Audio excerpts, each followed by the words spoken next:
और बच्चों कैसे हैं आप लोग? तो लास्ट टाइम हम लोगों ने करा था इंटीग्रेशन, है ना। इंटीग्रेशन बेसिकली क्या था कि जो छोटे छोटे टुकड़े हैं उन सबको ऐड करना। डिफरेंशिएशन में हमने जो करा था इट वाज जस्ट रिवर्स।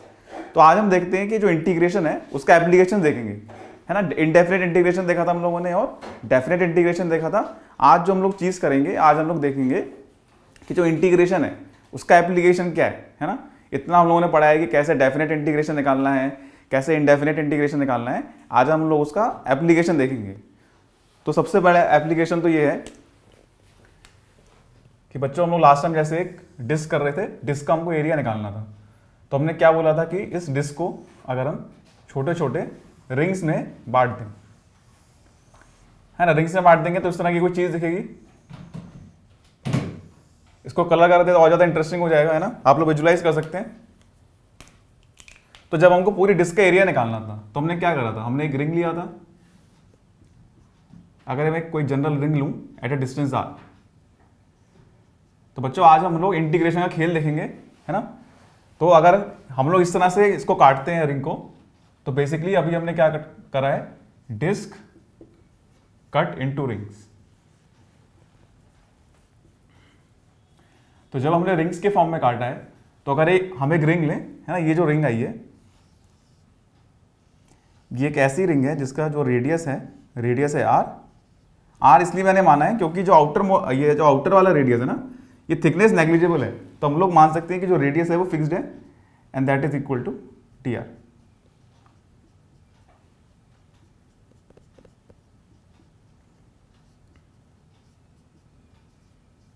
तो बच्चों जब इस रिंग को हम कट करेंगे तो हमारे पास कुछ इस तरह की चीज आ जाएगी। इसको हम स्ट्रिप बोल सकते हैं ना। तो इसका जो लेंथ रहेगा 2 पाई आर और थिकनेस जो है, थिकनेस इस चीज की रहेगी डी आर। तो इस स्ट्रिप का एरिया कितना हो जाएगा, इसको डी ए लिख सकते हैं क्योंकि अभी तो हमने एक रिंग का एरिया लिया है ना, तो बहुत छोटा वैल्यू होगा। तो ये एरिया होगा, है ना, इसको आप देख सकते हैं जैसे कि इट्स ए रेक्टेंगल, है ना। रेक्टेंगल का एरिया तो हम लोग फट से निकाल देते हैं।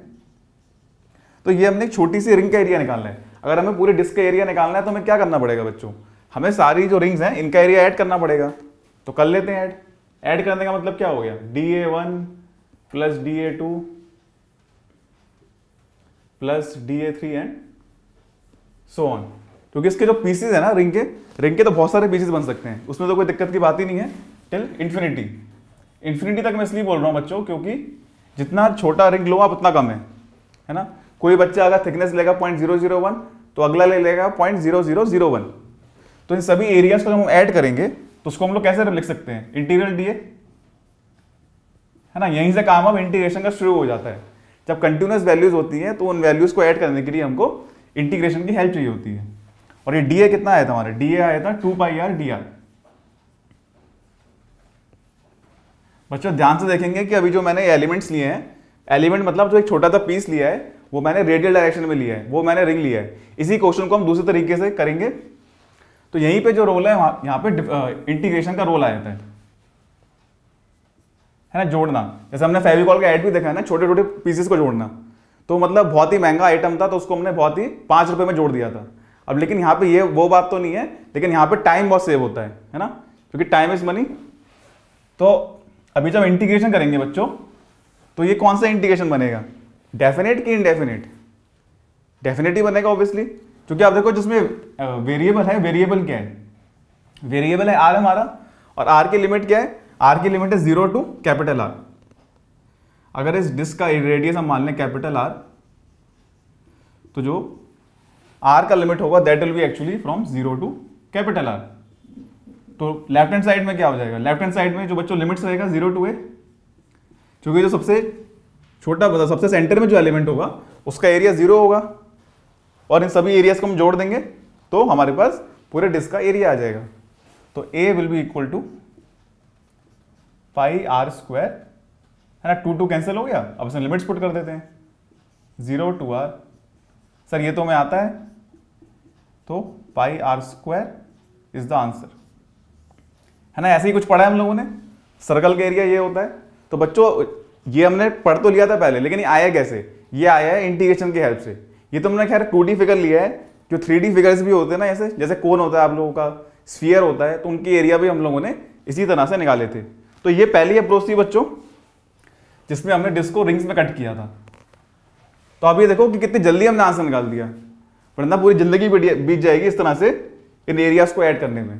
ये पहली टेक्निक थी, है ना। तो अभी हमने जो डिस्क को काटा था वो रिंग्स के फॉर्म में काटा था। इसी क्वेश्चन को एक और तरीके से करते हैं।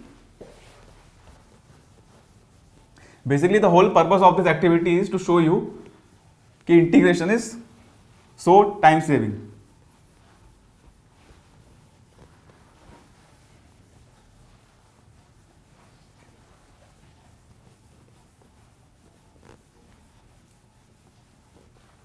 तो बच्चों जो इंटीग्रेशन आएंगे ना, ये मतलब बड़े सिंपल इंटीग्रेशन आएंगे, फर्जी इंटीग्रेशन होंगे, है ना। हमने तो सर टफ इंटीग्रेशन प्रैक्टिस कर लिया पहले से ही। तो पहले हमने डिस्क को कट करा था रिंग्स में, अब हम दूसरी बार जो डिस्क को कट करेंगे इनटू सेक्टर्स। इससे मेरा मतलब ये है कि से हमने डिस्क लिया तो हम क्या करते हैं, थीटा एंगल पे एंटी क्लॉकवाइज डायरेक्शन में मैंने एक सेक्टर लिया ना। Sector is a this area, इसको सेक्टर बोलते हैं। तो ये जो एंगल है ना एक्सक्यूज मी, तो ये जो एंगल है ये बच्चों डी थीटा एंगल है। तो ये लेंथ कितना हो जाएगा, arc length R D theta हो जाएगा। तो अगर मैं इन सभी सेक्टर्स का एरिया ऐड कर दूं तो मेरे को अपना फाइनल आंसर पता चल जाएगा, है ना। सर आप तो बार बार काटे जा रहे हैं, कभी रिंग के फॉर्म में काट रहे हैं, कभी सेक्टर के फॉर्म में काट रहे हैं। तो बच्चों सही बात तो है, जैसा प्याज काटते हैं तो जो खाना बना रहे हैं उसके ऊपर है, कोई वर्टिकली काटेगा प्याज को, कोई हॉरिजॉन्टली काटेगा प्याज को, है ना, डेमोक्रेसी है। तो ट्राई करते हैं कि जो ये हमने सेक्टर लिया है इसका एरिया निकालने की कोशिश करते हैं ना। तो उसको अगर मैं जूम करूं इस फिगर को, है ना, जूम का ऑप्शन होता है, तो जूम करेंगे तो बच्चों कुछ इस तरह की चीज आएगी हमारे पास। ये जो लेंथ है ये आर डी थीटा है वाली लेंथ, ये वाली लेंथ कितनी हो जाएगी, आर। वेरी गुड, ये वाली भी आर होगी, है ना। तो बच्चों ये जो एंगल है ना ये एक्चुअली में एंगल बहुत छोटा है, डी थीटा, है ना। जैसे कि ये एंगल है डी थीटा, है ना। डी थीटा का मतलब क्या होगा, बहुत ही छोटा एंगल है। तो जब ये एंगल बहुत छोटा है वाला और ये पूरा ट्राइंगल बन रहा है, ट्राइंगल मैंने इसलिए मान लिया है क्योंकि अब ये देखो कि ये दोनों जो पॉइंट्स हैं ये दोनों बहुत पास पास हैं। तो हम मान सकते हैं कि दोनों जो पॉइंट्स हैं they are actually lying on a straight line, है ना। तो जब ये एंगल बहुत छोटा है, ट्राइंगल की प्रॉपर्टी क्या होती है, याद करेंगे, सम ऑफ एंगल इज 180 डिग्रीज। तो 180 डिग्री अगर एंगल का सम है और एक एंगल ना के बराबर है तो बाकी दोनों एंगल का तो 90 डिग्री होना ही पड़ेगा ना भाई, अब और कोई ऑप्शन बचा ही नहीं। वेरी गुड, तो ये दोनों एंगल्स अब 90 डिग्रीज हो गए और ये ट्राइंगल भी है। तो बेसिकली अगर तो मैं इसको अगर हाइट मारूं तो उसको बेस मान सकता हूं। तो इसके एरिया निकालते हैं इसका। तो उसका जो एरिया होगा हमारा, है ना, इस सेक्टर का जो एरिया निकाल रहे हैं हम, area of sector will be half into base into height. तो that will actually come out to be half are square theta.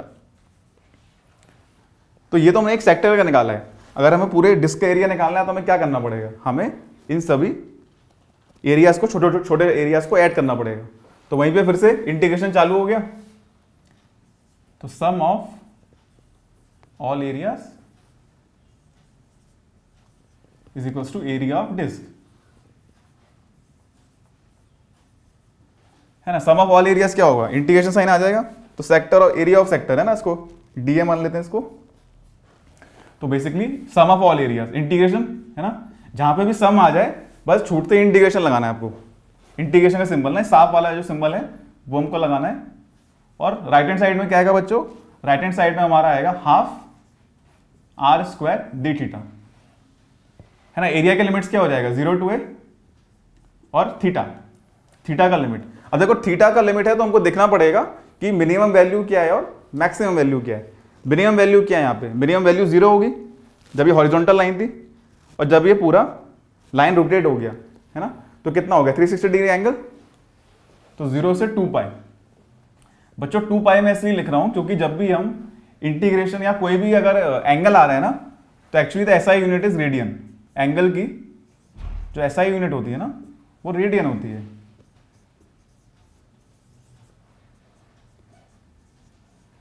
ना। अभी वहां पे नहीं जाते हैं, उसके लिए हम बाद में एक वीडियो आएगा उसमें देखा जाएगा।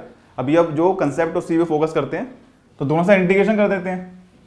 तो बच्चों आप लोगों ने अगर एक चीज़ ध्यान से देखी हो तो पहले जो हमने इसको डिस्क को काटा था छोटे छोटे पीसेज में, उसमें हमने जो वेरिएबल था हमारा दैट वाज एक्चुअली रेडियस।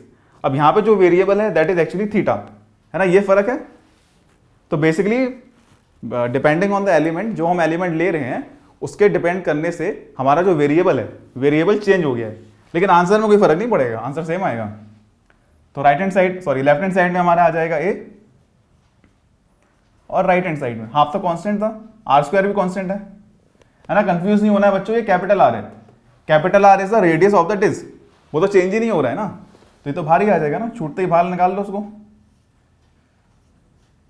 वैसे ही लाइफ में इतनी टेंशन है ना, जो चीज सिंप्लीफाई हो सकती है उसको कर लेते हैं सिंप्लीफाई। तो एरिया हमारा आ जाएगा हाफ आर स्क्वायर थीटा, है ना, integration of d theta will be theta and limits will be from 0 से 2 pi, so that is actually half are square into 2 pi, और that is pi r square, है ना magic. अलग technique लेकिन same answer. इसको आप ऐसे समझ सकते हो कि ऐसे एक पॉइंट से दूसरे पॉइंट तक, है ना, एक डेस्टिनेशन से दूसरे डेस्टिनेशन तक जाने के लिए अलग अलग रास्ते हो सकते हैं, लेकिन हम पहुंचेंगे सेम जगह। This is just the best classic example of that thing.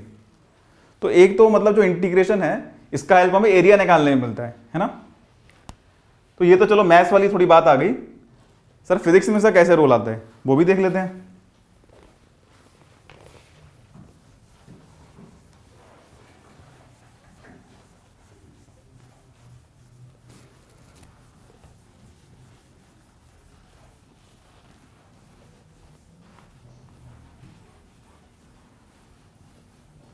तो फिजिक्स में बच्चों हम लोगों ने पहले 9th क्लास में पढ़ा था कि जो इक्वेजन ऑफ मोशन नहीं होती हैं, v is equals to u plus AT, S is equals to u plus half AT square.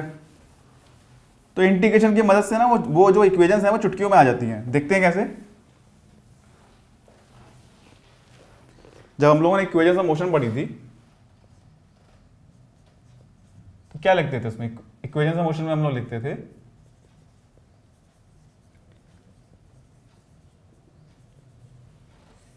v is equals to u plus AT, है ना बच्चों। तो एक्सेलरेशन को हम लोग जरा देखते हैं, एक्सेलरेशन की डेफिनेशन क्या है।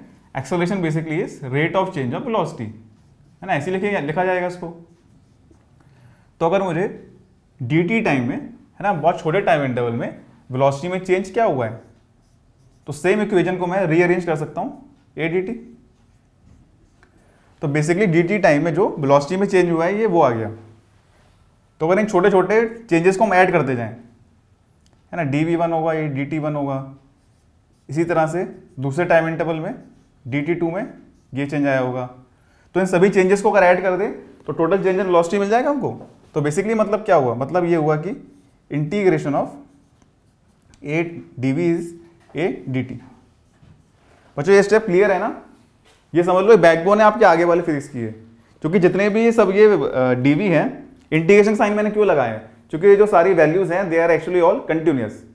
तो उनको ऐड करने के लिए हमें इंटीग्रेशन साइन यूज करना ही होगा, क्योंकि इससे हमारा टाइम एक्चुअली बहुत सेव हो रहा है ना। तो उसको अगर हम पूरे को सॉल्व करें तो लेफ्ट हैंड साइड में क्या आ जाएगा, डेल्टा वी। अब देखो बच्चों, पहले डीवी था, डीवी से डेल्टा वी आ गया। डेल्टा वी क्यों आ गया, क्योंकि ये बेसिकली डीवी का मतलब क्या था, वेरी स्मॉल चेंज। इन सभी स्मॉल स्मॉल चेंजेस को एक्चुअली स्मॉल चेंज भी नहीं कहना चाहिए, वेरी वेरी स्मॉल चेंजेस। तो इन जब वेरी वेरी स्मॉल चेंजेस को हम ऐड करेंगे तो हमारे पास एक फाइनाइट चेंज आ जाएगा, और राइट हैंड साइड में रहेगा a dt। इसको मैं इसलिए सॉल्व नहीं कर रहा हूं क्योंकि this value will actually depend on the question, है ना। कभी एक्सेलरेशन कांस्टेंट भी हो सकता है, कभी एक्सेलरेशन वेरिएबल भी हो सकता है। तो for our equation of motion ना, इक्वेशन ऑफ मोशन की कंडीशन क्या रहती थी, condition was acceleration is constant. तो अगर एक्सेलरेशन कांस्टेंट है तो एक्सेलरेशन इंटीग्रेशन के बाहर आ जाएगा बच्चों। तो इसी इक्वेशन को, इक्वेशन 1 को मैं लिख सकता हूं delta we is a integration of D T, और टाइम लिमिट रहेगा 0 से t। तो डेल्टा वी आपका बच्चों आ जाएगा 80।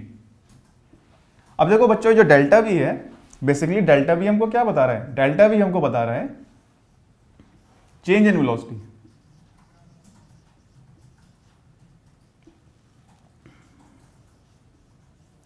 Delta we is the change in velocity.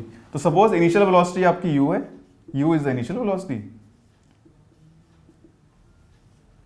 And v is the final velocity, है ना। कुछ ज्यादा कुछ है नहीं बच्चों, ये हमने पहले ही पढ़ा हुआ है सारा, लेकिन इंटीग्रेशन की हेल्प से एक्चुअली में this is actually very very simple.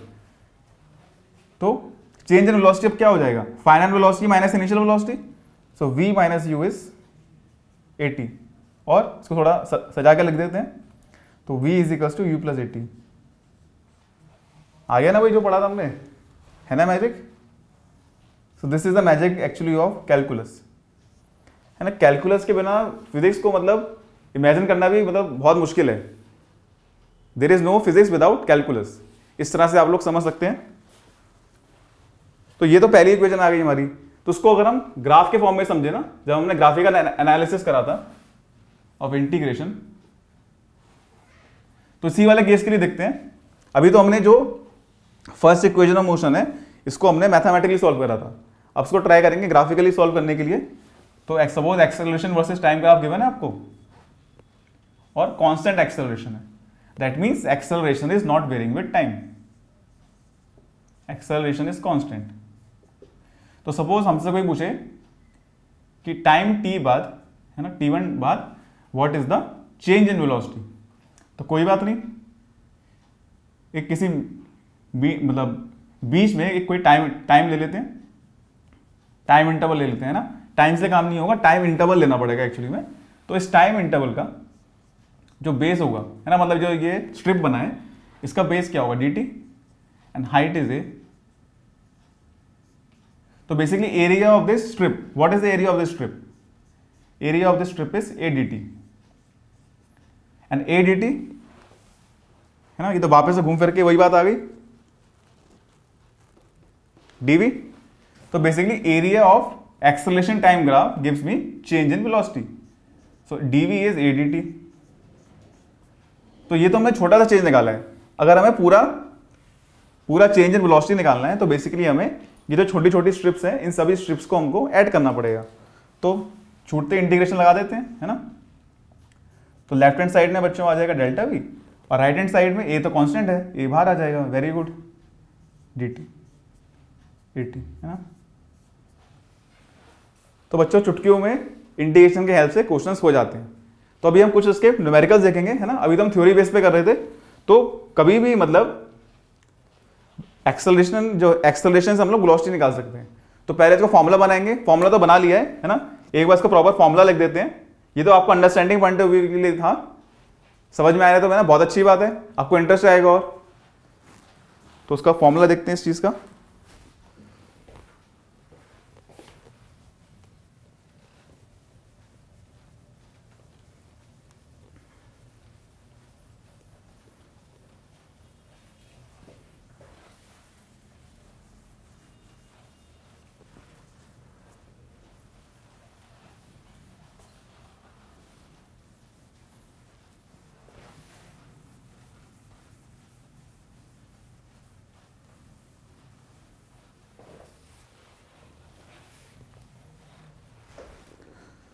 तो सबसे पहला एप्लीकेशन इंटीग्रेशन की अगर हम बात करें काइनामेटिक्स में, है ना। इन काइनामेटिक्स बेसिकली हमारा अगला चैप्टर है।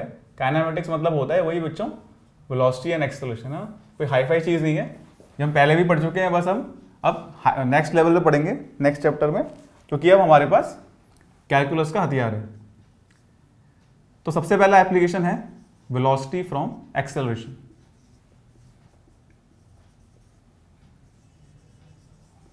इसका मतलब ये है कि अगर हमें एक्सेलरेशन पता है तो हम बड़ी आसानी से वेलोसिटी निकाल सकते हैं, है ना। रिवर्स तो हमें करना आता ही है। रिवर्स का मतलब क्या कि सपोज वेलोसिटी अगर हमें गिवन है ना, इसको यहाँ पर नहीं लिखूंगा मैं। फॉर एग्जांपल अगर हमें वेलोसिटी गिवन है t² + 2t, तो अगर कोई आपसे पूछे कि व्हाट इज द एक्सेलरेशन, है ना, तो छूटते ही बच्चों acceleration is what, acceleration is rate of change of velocity. तो ये क्या हो जाएगा 2t + 1, that is actually the acceleration. लेकिन अगर इस बार बात है रिवर्स की, है ना, पहले पहली इनिंग्स थी, है ना। जैसे हम कोई मतलब क्रिकेट मैच खेलते हैं तो जो दो टीम्स होती हैं, कभी ऑब्वियसली न्यूट्रल वेन्यू पे खेलते हैं, कभी एक टीम जो होती है वो होस्ट होती है। तो पहले आपका वेलोसिटी होस्ट था, अब इस बार एक्सेलरेशन होस्ट है ना। वेलोसिटी कह रही है कि भाई मैं एक्सेलरेशन में घर गई हूं, मैं वापस कैसे आऊंगी, ठीक है कोई बात नहीं। तो what is acceleration? Acceleration is basically dv by dt। तो जो dv है ना, dv इज a dt, है ना। नंबर्स के साथ खेल लेते हैं।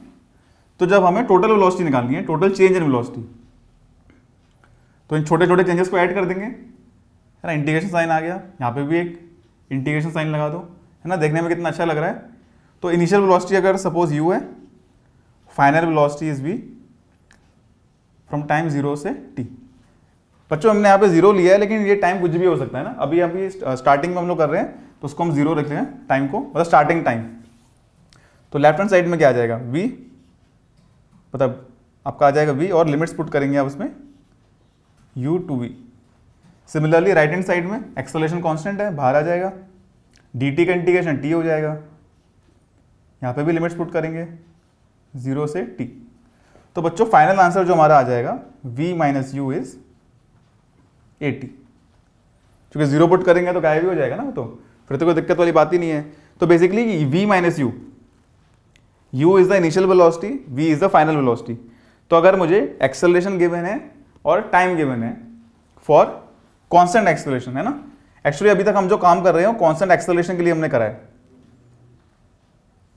तो ये फॉर्मूला तो वही है जो हमने करते आए पहले, this is for constant acceleration. लेकिन अगर एक्सेलरेशन कांस्टेंट नहीं होगा तो बच्चों ये तो मान के चलो कि अब आप 11th में आ गए तो आपको कांस्टेंट एक्सेलरेशन का क्वेश्चन तो नहीं मिलेगा, है ना, ये तो भूल ही जाओगे। रैम की उम्मीद तो करनी नहीं है हमको बिल्कुल भी। तो उस केस में क्या होगा, बस थोड़ा सा फर्क पड़ेगा, ज्यादा फर्क नहीं पड़ेगा, कि जो एक्सेलरेशन है ना, एक्सेलरेशन इसके बाहर नहीं आएगा। तो उस केस में क्या होगा, उसको ऐसे लिख देते हैं, कोई दिक्कत वाली बात नहीं है। तो मैं इधर लिख रहा हूं, देखो लेफ्ट हैंड साइड को हम सॉल्व कर सकते हैं, क्योंकि इसको इंटीग्रेट करके क्या आएगा, v आएगा। तो ये तो फिर से आ जाएगा v माइनस यू। और राइट हैंड साइड को हम सॉल्व नहीं कर पाएंगे, क्योंकि हमें ये नहीं पता कि एक्सेलरेशन डिपेंड कैसे कर रहा है ना, कोई दिक्कत वाली बात नहीं है। तो टाइम ले लेते हैं t1 से t2, डिपेंडिंग ऑन क्वेश्चन, कि मतलब इनिशियल t1 पे आपकी वेलोसिटी है u और t2 पे आपकी वेलोसिटी है v, है ना। मोस्ट जनरल फॉर्म करते हैं। तो what is t1? Velocity at t1 is u, velocity at t2 is v। तो ये बच्चों हमारा फॉर्मूला बन गया। एक तो ये फॉर्मूला है कि वेलोसिटी कैसे निकालनी है एक्सेलरेशन से। तो अगर मुझे पता है, क्वेश्चन किसी भी फॉर्म में पूछा जा सकता है कि अगर इनिशियल वेलोसिटी गिवन है तो फाइनल वेलोसिटी निकालिए, और फाइनल वेलोसिटी गिवन है तो इनिशियल वेलोसिटी निकालिए, है ना। It can be asked in both the ways. तो एक तो ये फॉर्म है, कभी कभी सिर्फ आपको चेंज इन वेलोसिटी पूछा जाएगा, तो वो तो और भी आसान है ना। ये क्या है, v minus you actually change in velocity. तो इसी फॉर्मूले को मैं ऐसे भी लिख सकता हूं ना, delta v is integration of a dt, है ना। चाहे बाउंसर है चाहे यॉर्कर है, हम सभी चीजों के लिए तैयार हैं। तो इस तरह से बच्चों हम लोग एक्सेलरेशन से वेलोसिटी निकाल सकते हैं।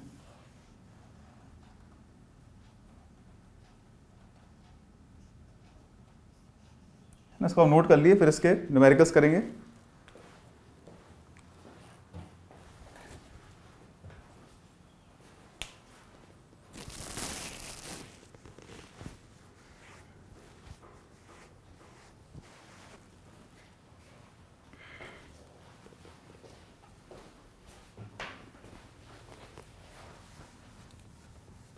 तो बच्चों मस्त मस्त न्यूमेरिकल्स करते हैं इसके ऊपर अब।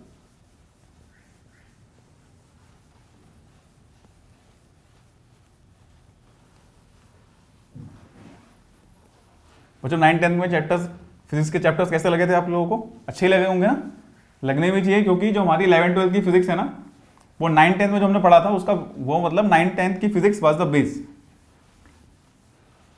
अगर नहीं भी है तो कोई बात नहीं, अब फिर से अब अच्छे से पढ़ेंगे उसको, अब इंटरेस्ट आएगा। तो बच्चों अगर हमें एक्सेलरेशन गिवन है तो हम बड़ी आसानी से वेलोसिटी निकाल सकते हैं। करते हैं न्यूमेरिकल, देखते हैं, है ना। तो हमारी क्या निकल के आया था formula was actually v minus U is integration of A D T from time t1 to t2 where t1 was the initial time. मतलब इनिशियल और फाइनल देखो ये क्वेश्चन के रिस्पेक्ट में होगा ना, that will depend on the question. Actually language से समझ में आ जाएगा आपको, t1 is the initial time और t2 is the final time.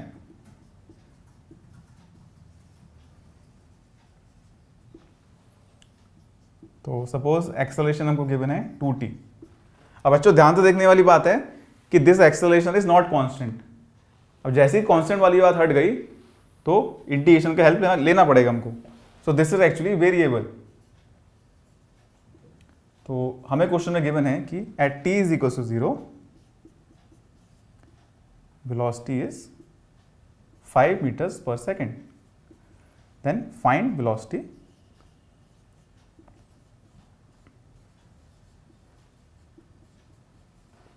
Eight t is equal to 3।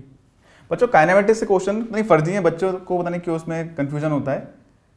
तो हमें फाइनल वेलोसिटी बतानी है। सो बेसिकली अब देखो क्वेश्चन की लैंग्वेज से आपको देना है ना, आपको थाली में सजा के नहीं दिया जाएगा, है ना। इट्स बफे सिस्टम, आपको क्वेश्चन की लैंग्वेज से मीनिंग निकालना होगा। तो v at t is equal to 0 velocity is 5, that means 5 metres per second is the initial velocity and we have to find the final velocity. कोई बात नहीं, है ना, फॉर्मूला तो है ही हमारे पास, छाप देते हैं वैल्यूज उसमें फॉर्मूले में अपने। तो v minus U is integration of A D T. Time limits रहेंगे 0 से 3। 0 इनिशियल हो गया, 3 फाइनल हो गया। That will actually depend on the question. और u भी हमको गिवन है, u इज हाउ मच 5। बात ही खत्म हो गई।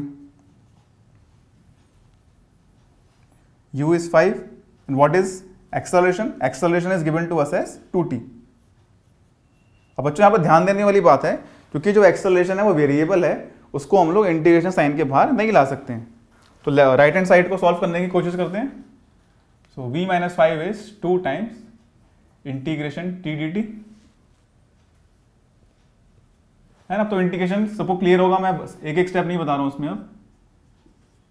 तो t square by 2 and limits will be from 0 से 3.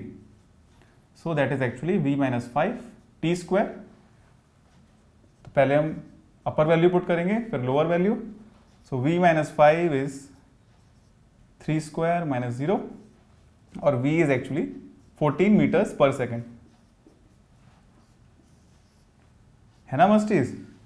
एक्सेलरेशन वेरिएबल भी है, लेकिन हम लोग बड़ी आसानी से अपनी फाइनल वेलोसिटी निकाल सकते हैं।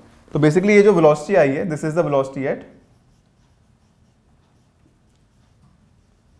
t is equal to 3 seconds, है ना बच्चों। जल्दी से नोट कर लिए इसे।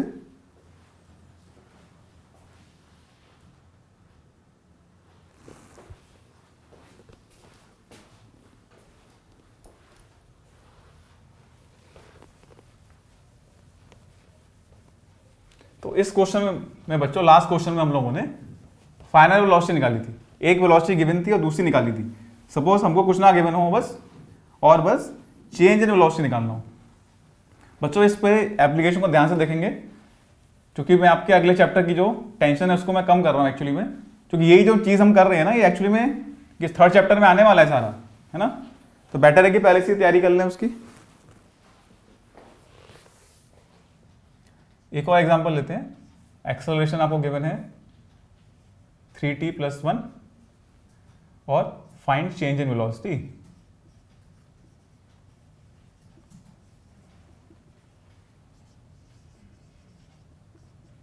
इन t is equal to 0 to t is equal to 5 seconds. तो बच्चों यहाँ पे लैंग्वेज देखिए क्वेश्चन की। यहाँ पे इन्होंने आपको ना इनिशियल वेलोसिटी दिया हुआ है ना फाइनल वेलोसिटी दिया हुआ है। भाई मत दो, कोई बात नहीं, हमें तो फॉर्मूला पता है ना चेंज इन वेलोसिटी का। Change in velocity is actually integral of A D T. तो यहाँ पे सिर्फ हम लोग बस डेल्टा भी निकालेंगे, है ना। v पता भी होता तो क्या भाई, क्वेश्चन के लिए तो है, हमें तो सॉल्व करना है, चाहे कोई सा भी क्वेश्चन है। तो पुट कर देते हैं एक्सेलरेशन की वैल्यू 3t + 1 dt। और टाइम लिमिट, टाइम क्या रहेगा, initial value is 0, final is 5. So that will actually come out to be 3t square by 2 plus t and limits will be from 0 to 5. मतलब simple सी बात है, पहले आप 5 को put करेंगे इस फंक्शन में और जो आंसर आएगा उसमें से हम 0 को पुट करेंगे और सब्ट्रैक्ट कर देंगे. सो that is actually 3 5 square by 2 plus 5 minus 0 है ना. 0 तो 0 ही है, चाहे 0 प्लस 0 लिखो चाहे 0 लिखो, ठीक है. तो ये जो फाइनल आंसर आएगा बच्चों, so that means change in velocity is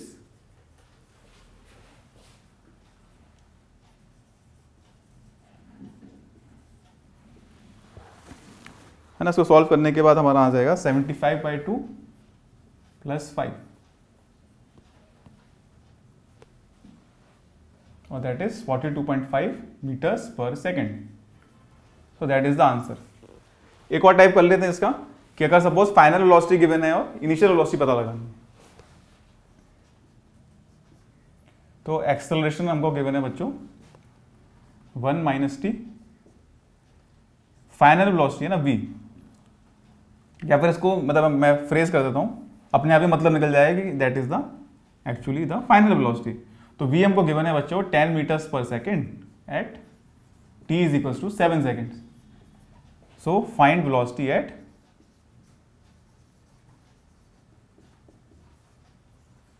t is equals to 5 seconds. तो ऑब्वियसली है ना final in respect to time, मतलब 7 ऑब्वियसली बाद में आएगा, तो v is equal to 10 is the final velocity और जो 5 पे जो वेलोसिटी है वो इनिशियल वेलोसिटी होगा. कोई बात नहीं, फॉर्मूला लगाते हैं यहाँ पे direct. v minus U is integral A D T. तो फाइनल वेलोसिटी गिवन है हमको, इनिशियल नहीं गिवन है, निकल जाएगी वो भी. और टाइम लिमिट्स क्या रहेंगे 5 to 7. Time is acceleration is 1 minus T into D T. अब बच्चों जो इनिशियल और फाइनल कर रहे हैं ना, इसमें आप लोगों को कंफ्यूज नहीं होना है, क्योंकि ऑब्वियसली 5 सेकंड पहले आएगा, 7 सेकंड बाद में आएगा. तो पहले हम 5 सेकंड लिखेंगे और फिर 7 सेकंड लिखेंगे. इसी तरह से मैंने जब वेलोसिटी लिखी है ना, v is actually the final velocity. Final velocity किसके रिस्पेक्ट में, फाइनल वेलोसिटी टाइम के रिस्पेक्ट में. इसमें हमको यहाँ पे ये नहीं देखना है कौन सी वैल्यू ज्यादा है.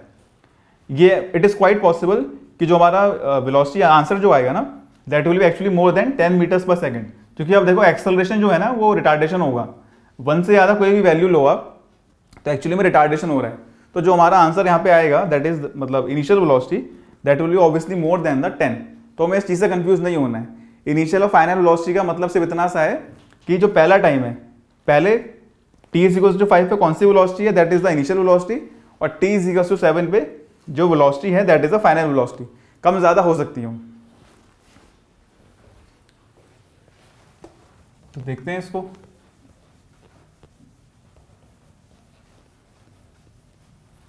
है ना, अब तो आप लोग को इंटरेस्ट अपने आप ही आ रहा होगा भाई. तो सिंपल सी बात है, जो चीज समझ में आने लगती है उसमें इंटरेस्ट तो नेचुरली डेवलप हो जाता है. तो 10 minus U is t minus T square by 2. उसमें लिमिट्स पुट कर देते हैं 5 to 7. So 10 minus U is 7 minus 7 square by 2 minus 5 minus 5 square by 2. बच्चों मैंने यहाँ पे कुछ भी नया अलग नहीं करा है, बस पहले 7 को इस फंक्शन में पुट कर दिया है और फिर 5 को इस फंक्शन में पुट कर दिया है ना बच्चों. तो 10 माइनस यू हमारा आ जाएगा 2 plus 5 square minus 7 square minus 24 by 2. तो एक्चुअली में जो u आएगा ना हमारा, u will be actually 10 plus, अरे यहाँ पर नेगेटिव आएगा, नेगेटिव में आएगा -10. तो -10 प्लस 10 20. ठीक है, इनिशियल वेलोसिटी ज़्यादा आ रहा है, आने दो ना, क्या दिक्कत है. हमें तो क्वेश्चन सॉल्व करना है, कोई हम ही थोड़ा बैठ के जा रहे हैं इसमें. ठीक है बच्चों, तो इस तरह से अगर आपको एक्सेलरेशन गिवन है तो हम बड़ी आसानी से वेलोसिटी निकाल सकते हैं. अब सेकंड एप्लीकेशन देखेंगे इसका.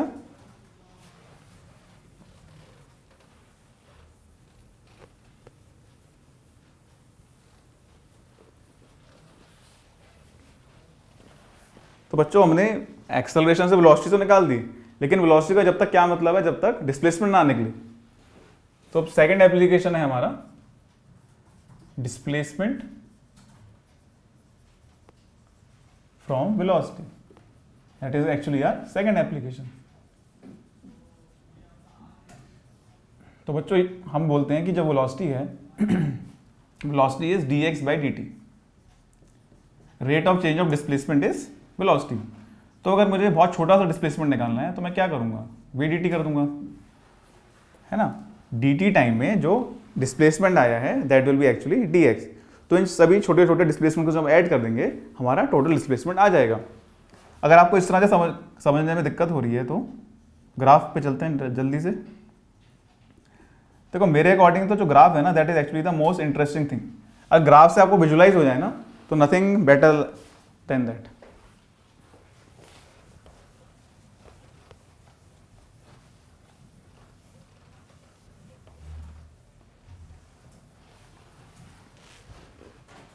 आपको बच्चों याद होगा जब वेलोसिटी टाइम कर्व गिवन था हम लोगों को, है ना, इस तरह का कर्व गिवन था। इनिशियल वेलोसिटी u थी, फाइनल वेलोसिटी v गिवन थी हमको इन टाइम t। तो अगर कोई हमसे पूछता था what is the displacement in time t, तो आप क्या करते थे, एरिया अंडर द कर्व कर देते थे, क्योंकि यही तो पढ़ते आए हम, area under the velocity time curve is displacement. तो उसका एरिया निकालने के लिए क्या करते थे, यहाँ पे तो रेगुलर फिगर था, तो ट्राइंगल के एरिया प्लस रेक्टेंगल के एरिया। लेकिन हर बार ऐसा होगा ये जरूरी नहीं है। तो उसमें से हम कोई भी एक छोटी सी स्ट्रिप ले लें, तो स्ट्रिप की हाइट क्या होगी, स्ट्रिप की हाइट होगी v, मतलब velocity at that particular instant. अब बच्चों ये v और ये v से आपको कंफ्यूज नहीं होना है ना, इसको इसलिए मैं v1 लिख देता हूँ, क्योंकि v1 is a final velocity. इस चीज में हमको छोटी छोटी चीजों से हमको कंफ्यूज नहीं होना है। तो स्ट्रिप का जो हाइट है वो v आ गया और थिकनेस इसका रहेगा बच्चों dt, ठीक है। तो उसका जो एरिया हो गया, एरिया ऑफ द स्ट्रिप क्या हो जाएगा, v dt, है ना। नजरें घुमाओ, कुछ दिख रहा है, चमका कुछ भाई। यही तो मैं कह रहा हूं कि इंटीग्रेशन कितना जरूरी है। मतलब जो हमें ये चीज ऐड करनी है ये कुछ नहीं है, ये है जो ये एरिया पूरा बना है ना, इसका एरिया अंडर द कर्व। तो basically area under velocity time curve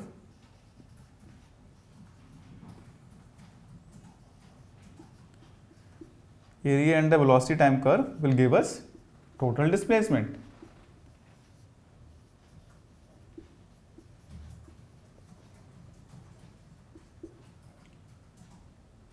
इसको अगर फॉर्मूले के फॉर्म में लिखें तो हम क्या लिख सकते हैं, जो काम हम यहां पे कर रहे थे, तो एरिया अंडर कर्व क्या हो जाएगा, छोटे से एरिया का वैल्यू क्या था v dt। तो उन सभी छुटकू एरियाज को जोड़ना होगा, तो ये क्या हो जाएगा integral v dt and that will be actually equal to delta x, where delta x is the total displacement। और यहाँ पे टाइम की लिमिट्स भी रहेंगे t1 से t2। अगर क्वेश्चन में इनिशियल टाइम 0 दिया हुआ है तो नथिंग मोर लाइक इट, तो उस केस में आप t1 0 ले लोगे, है ना, वरना अदरवाइज जनरल फॉर्मूला करते हैं ना भाई, तो कोई भी क्वेश्चन आए खत्म हो जाएगा। तो delta x is actually our total displacement. तो बच्चों इसकी मदद से अगर हमें velocity as a function of time given है तो हम बड़ी आसानी से टोटल डिस्प्लेसमेंट निकाल सकते हैं। देखते हैं इसके ऊपर examples.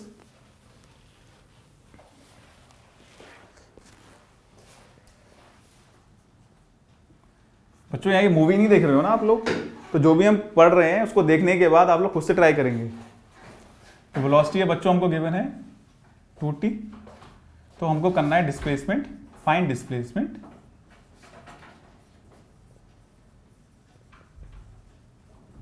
From t is equals to 0 to t is equals to 3 seconds। तो जैसे ही दिखाना छूटते ही, है ना, फर्स्ट स्टेप हम ये इक्वेशन लगा देंगे ना, इसको मैं बॉक्स बना दे रहा हूँ, this is very very important, और आइए आप लोगों को याद रखना है। देखो बच्चों इसमें तो कोई कंफ्यूजन है ही नहीं ना, कि अगर वेलोसिटी कांस्टेंट है तो वो इंटीग्रेशन के बाहर आ जाएगी, है ना। कुछ बच्चे समझ रहे होंगे सर आप तो अगला चैप्टर स्टार्ट करा दिया, अभी तो सेकंड चैप्टर ही चल रहा है सर, कुछ तो है ना जीने दो। अरे नहीं बच्चों, यही सोच तो, इसी सोच को तो मिटाना है। ये सोचना बिल्कुल गलत है और इसी की वजह से आगे प्रॉब्लम आती है। होता क्या है ना कि हम लोग जो लाइफ में एक जो हमारा कंफर्ट जोन होता है ना, उसके बाहर नहीं निकलना चाहते हैं। एक्चुअली में सेकंड चैप्टर में जब आप पढ़ लोगे थर्ड चैप्टर की चीज, तो थर्ड चैप्टर तो आपको हलवा लगेगा, कुछ है ही नहीं उसमें फिर, है ना। तो फॉर्मूला यूज करते हैं, displacement is integral V D T.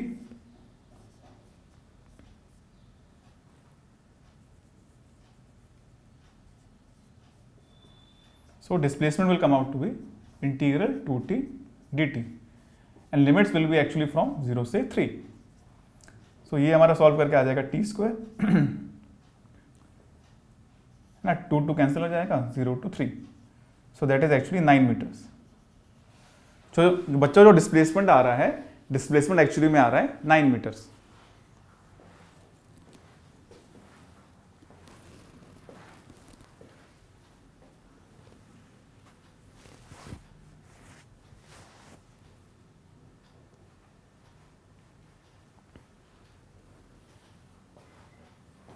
एक दो एग्जांपल्स और लेते हैं बच्चों।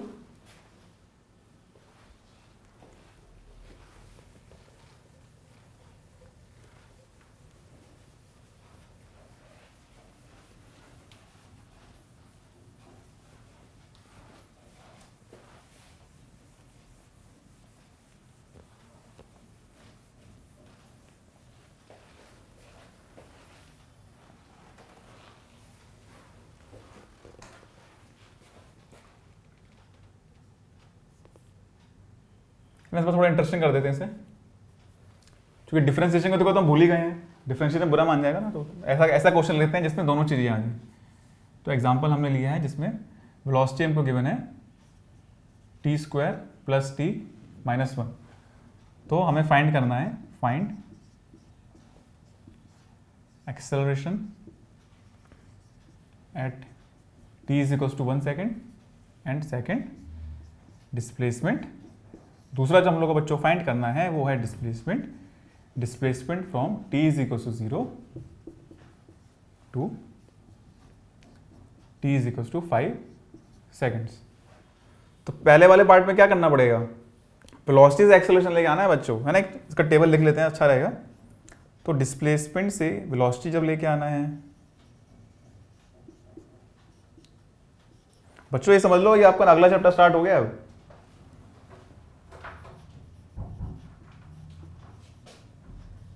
डिस्प्लेसमेंट से जब वेलोसिटी लेके आना होता है तो हम लोग को क्या करना होता है, हम लोग को करना पड़ता है डिफरेंशिएट। इसी तरह से जब हमको वेलोसिटी से एक्सेलरेशन लेके आना होता है तो उस केस में भी हम लोग को बच्चों करना पड़ता है डिफरेंशिएट।